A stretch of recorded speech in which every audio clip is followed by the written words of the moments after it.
next. All right, and the president's poll numbers are dropping. 42% The headline in the New York Post today, go frisk yourself. We've got this stop-and-frisk policy here in New York City. Many have said that it's one of the reasons the crime is so low here. A number, including the guy who wants to be the next mayor, says, I would get rid of it.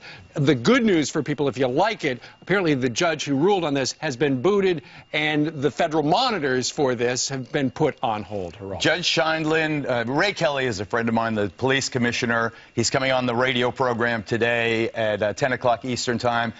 This judge was an activist judge, as absolutely biased as you could possibly get. She invited this lawsuit. She openly invited it in court. She recruited the plaintiffs for the lawsuit to bring the action against the NYPD. And the appellate court said, wait a second, not only are you biased, but you created this case in a large measure. What you did was inappropriate, so stop and frisk has been reinstated in terms of its constitutionality. So now what happens to the monitor? The monitor is on hold. There's no mandate now for that monitor.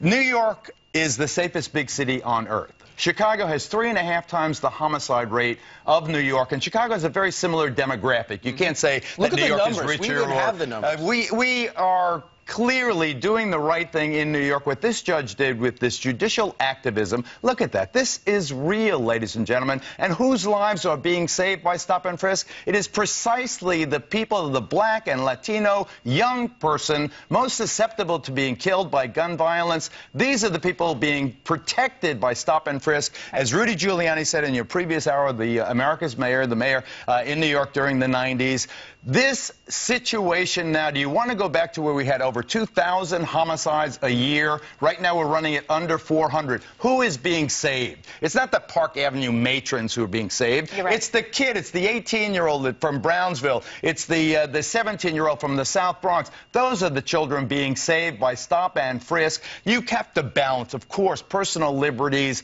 and the constitutional requirement that everybody be treated with dignity, with the reality that if you don't stop a bunch of kids on the corner and say, hey, what's that bulge I see in your pocket there, Ace? If you don't do that, if you wait for him to commit the crime, then the murder will have been told. The city blood will be flowing. I think you've got to reinstate this as soon as possible. Ray Kelly was right. Mayor Bloomberg was right. 20 years of Republican administrations in New York City has done a good thing. I'm not saying that the Democrats can't handle it also, but if they cave to the most vocal minority within the minority, then the city will skid back to, remember, I was born here. I spent most of my life in this town. I've watched this.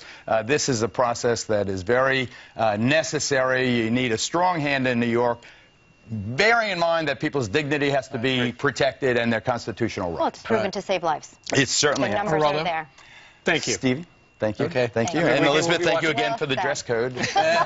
Anytime, Geraldo. I just got a new nickname, Ace. I'm Ace. You are Ace. You are Ace, Brian. Hey, coming up, nearly 2 years after pushing